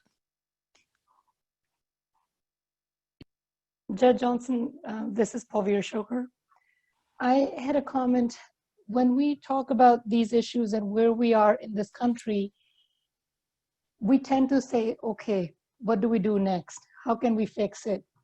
But a presentation like this forces you to say, hang on, before we jump, let's just take a step back and see where it came from, where we all started from. So from that perspective, everybody did an outstanding job. I believe this recording should be sent, to the whole Bar Association, have the kids watch it. I think everybody did an amazing job.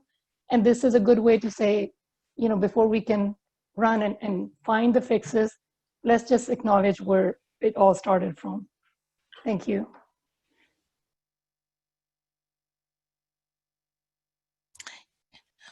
I thought that I have is that most of the time we focus our attention when we're talking about racism on the Karens of the world. Everybody know what the reference to Karens of the world is to? The white women in particular, although I guess there have been some men who have called the police when they found Black people doing ordinary things that were not against the law, like the man in Central Park who asked a woman to leash her dog in an area where dogs were required to be on a leash, and she called the police and said that a Black man was menacing her in the park.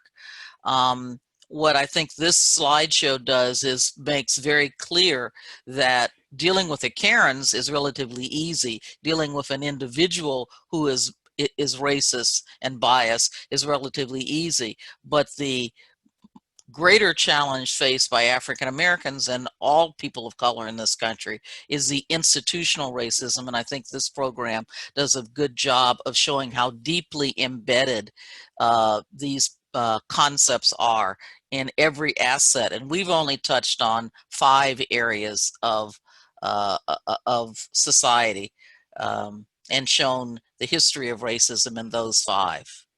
Any more comments?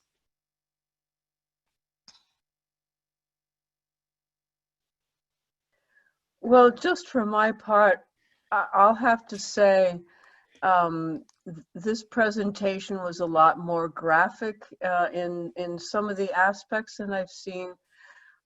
It just tears my heart to be part of a society that does this kind of thing to other human beings.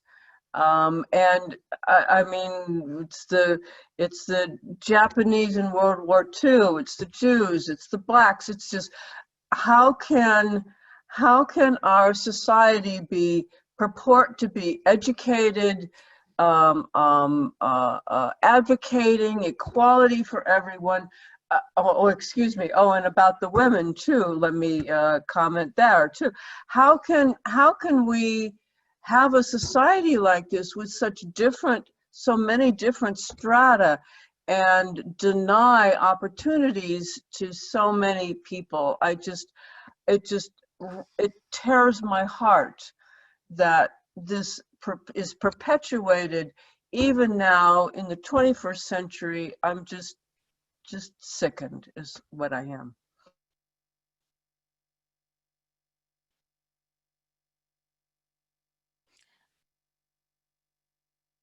The information presented is pretty sobering and somewhat overwhelming, and we were frankly concerned about that. But it is, as Michael said, the brutal history. And unless we face that history, we could never solve the problems. One of the reasons that we wanted to do this presentation, and I take no credit for the inspiration for it, it actually came from these women who have been, women and men who've been presenting here tonight. I came on at the tail end. But the reasons that whites don't know about it is because they have not been affected by it. So most of you probably grew up in the suburbs in the 50s, or actually you're younger than me, so 60s and 70s. And so you were exempt from a lot of the pressures that ordinary Blacks faced. And so there was no there was no perceived need for you to get involved with these issues.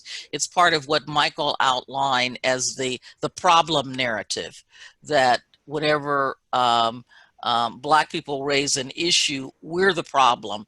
We're causing the fuss, rather than the things that have impacted us and then have been brought down upon us. Any other thoughts that anyone wants to share? Yeah, Malcolm Sher here. I would just like to say that this has been a fantastic presentation. As many of you know, I was born in what was Rhodesia, now Zimbabwe, and I lived there till I was 16. And I would have to say that we lived with a great deal of privilege, but as children growing up, we saw what was going on around us, but we weren't taught, whether by family or teachers, how to deal with it, because it was sort of just there. We were privileged. It was we and they, and you know, the history of that country was terribly racist. And my eyes were only opened when I went to live in London in the early 60s, and also realized that Britain itself is a very racist country, although many people tell you that it's not. But of course, Britain owned most of Africa, India, and its empire was vast. And what was practiced was just overt racism. Then I came to live in this country 44 years ago, and I have to tell you that this presentation tonight has really brought home to me the great degree of racism that still exists in this country. And it's clear to me that folks have worked really hard to come up with the statistics, the slides, the presentations tonight. I echo some other comments which were, you know, we can talk about this, we can see it, we can acknowledge it. The question is, what can we do about it in the future? I mean, hopefully a change in the administration might help, probably will help, but we have really got to do some deep thinking and acknowledgement that this racism still exists in this country. And until we acknowledge that, we're not going to be able to fix it or do very much about it. And I'm afeared of that. And I'm hoping that tomorrow night or in the future, we will have some folks talk about what their thoughts are about how we can change our attitudes and how we can help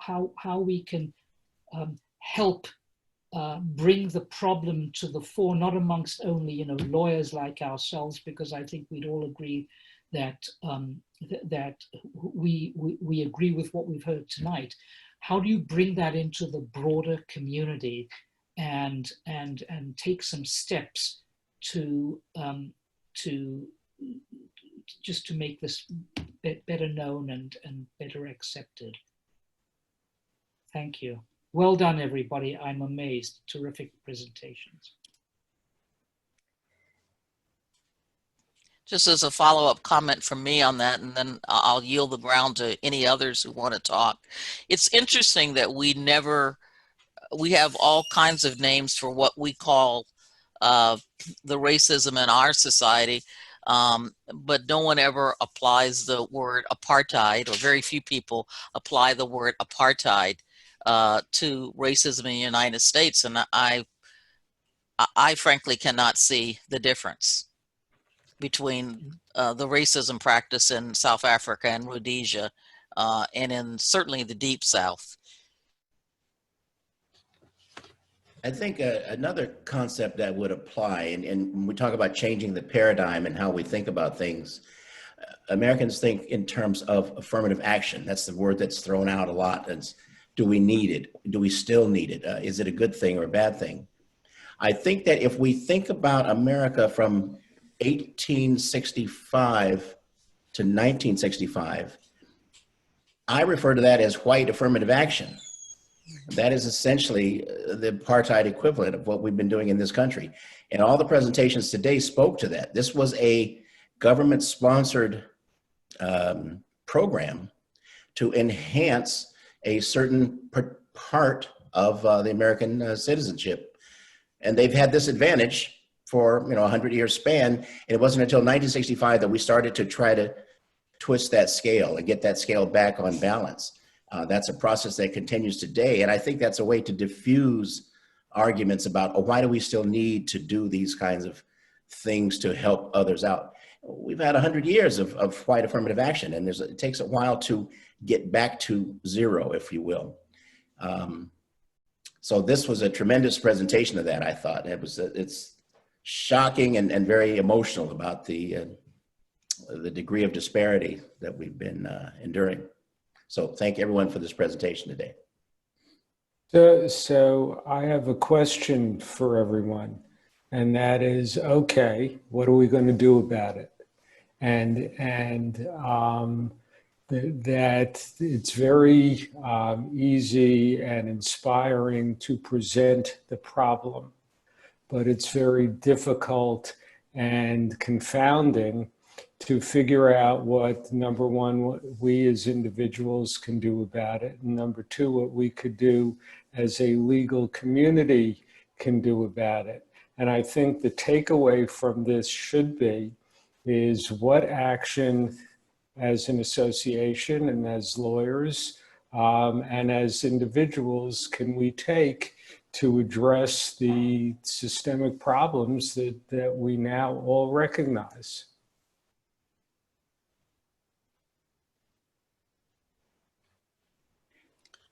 I think it starts with discussion. I think as the theme earlier when we started today, the paradigm needs to be defined and revised. Discussion about what is needed. Terms like most qualified. Who is qualified to get a job? Who is most qualified? That term is antiquated. There are many people who are qualified to get any particular job. If you're hiring at McDonald's and you get 1,000 applications, all 1,000 people are qualified. The decision as to who among that 1,000 will be hired depends on the person doing the hiring. That person decides who is, quote unquote, most qualified. The term such as merit-based decisions, that term is antiquated. Many people merit a decision to be hired into a job. We have to break down those kinds of terms and make people realize that a lot of this is subjective, and that if some people are given a chance to succeed, that they will succeed. And I think those kind of systems have to be attacked and questioned every time it's brought up. Oh, I want the most qualified for the job. Well, let's talk about what you mean by that. And really it's a hypothetical definition. I think it needs to be challenged. But that's dealing with stuff on a macro level, and we are operating on a micro level. And I think we need to talk about what we can do on that micro level, because the macro level is too big at this particular point.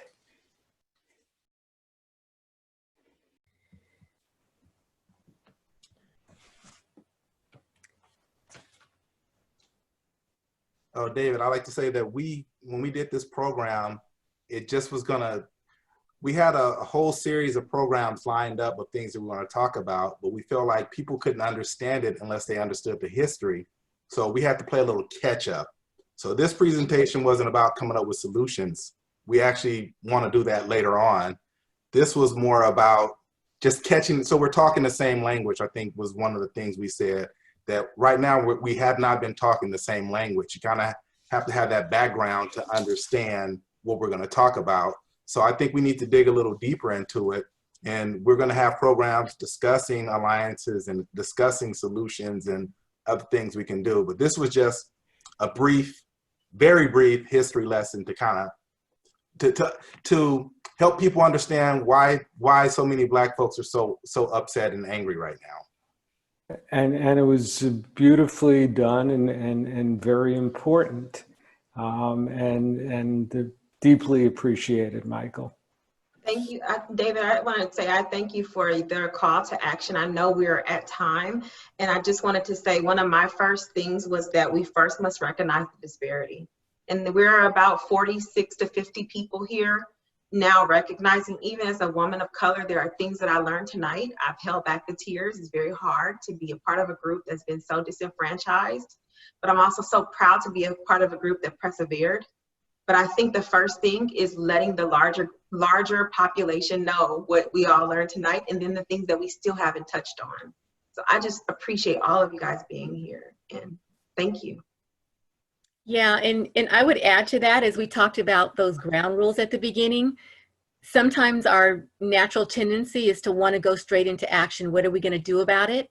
And so it actually is uncomfortable to sit with and expand our own awareness, and again, bringing other people with us.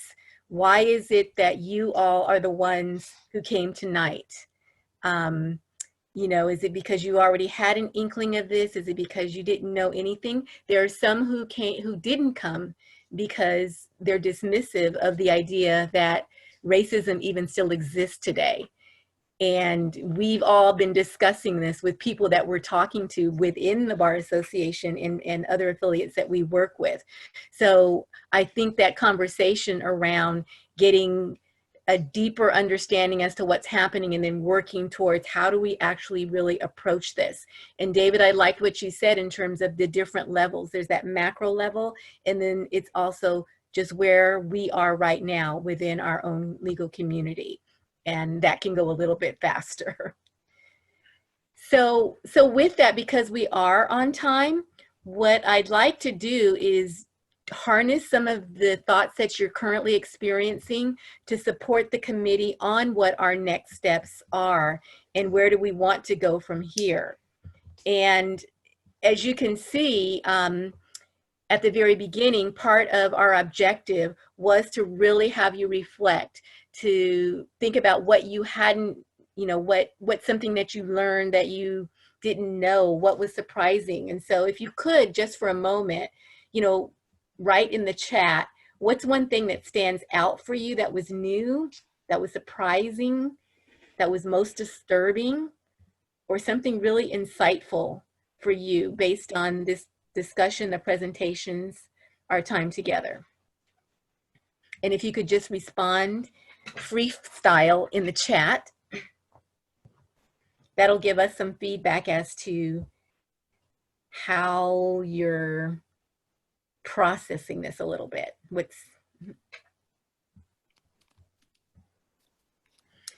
And then I'm going to give you just a minute to do that. And then we want to get some more feedback around how we might move forward with the next town hall.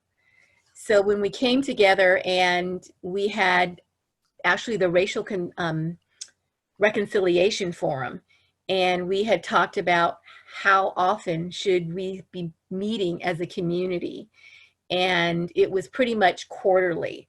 So we do want to work with having a next session, and we have identified that next session, which will be on the criminal justice system. And then we also have outlined a lot of other ideas, but we want to get your input on that as well. So as you're writing that in the chat, we have a couple of polls for you. And the first is our objective, and based on the feedback that I've heard, I'm thinking that we might have met that objective or that goal, which is really to pique your interest and to have you leaving here with more questions than answers, and having an interest in the energy to really pursue opportunities that increase your understanding of racial inequity and systemic racism. And so Teresa, if we could put the poll up on how people are feeling about that. We'd love to hear your input.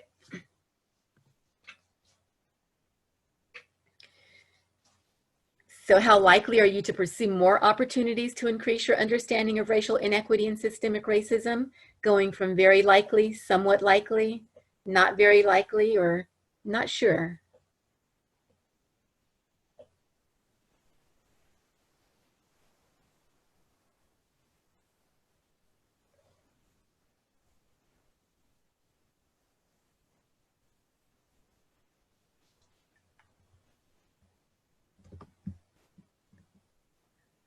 All right, it looks like most people have responded. 31 out of the 36 people have responded. Give you guys maybe a couple more seconds.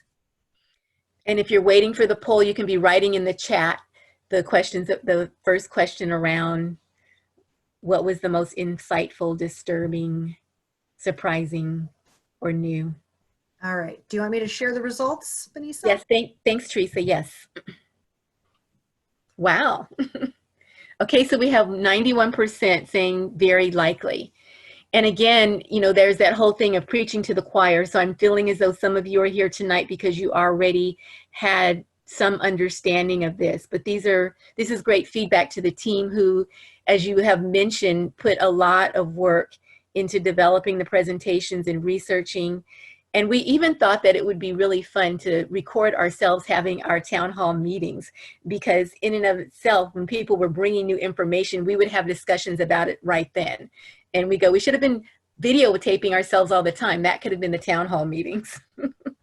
So just engaging with this, it was definitely a work of passion, and one that all of us are committed to, not only because of the experience that we see ourselves going through, or we see others going through, or it's really just having that compassion that I think was mentioned during the discussion around the humanity of it, and how could people treat people in this way, and then what's the cost to this country. And so finally, now my screen is sticking. As I mentioned, the next town hall will be on the criminal justice system, past and present, and it'll explore historical injustice and current racial disparities in law enforcement, judicial proceedings, and corrections. And then the last thing we'd like to do is just another final poll, which looks at what topics would you like to explore in upcoming town hall meetings. I saw a lot of snippets in the chat throughout the presentations where people were bringing up those ideas. We would love to be able to capture those so that our planning team can work with incorporating that, especially ideas that we haven't thought of on, you know, where do we go next?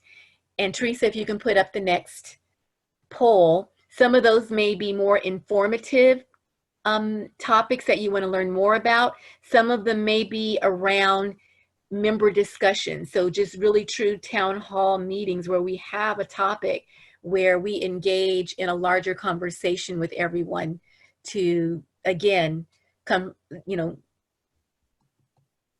expand our awareness.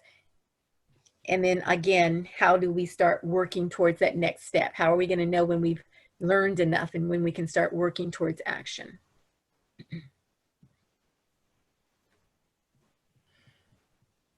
And so again, if these areas are not something that you think are front and center, you can go straight to the other, and please write your topic areas in the chat.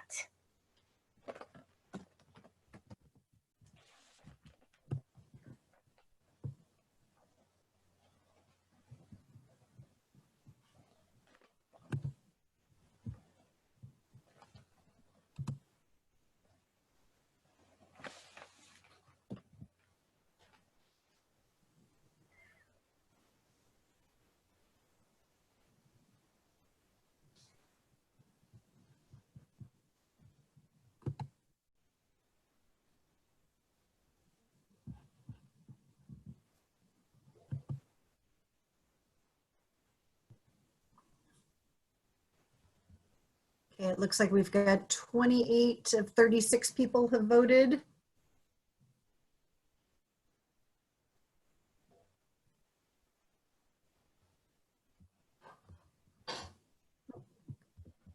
$32, $33. Anybody else?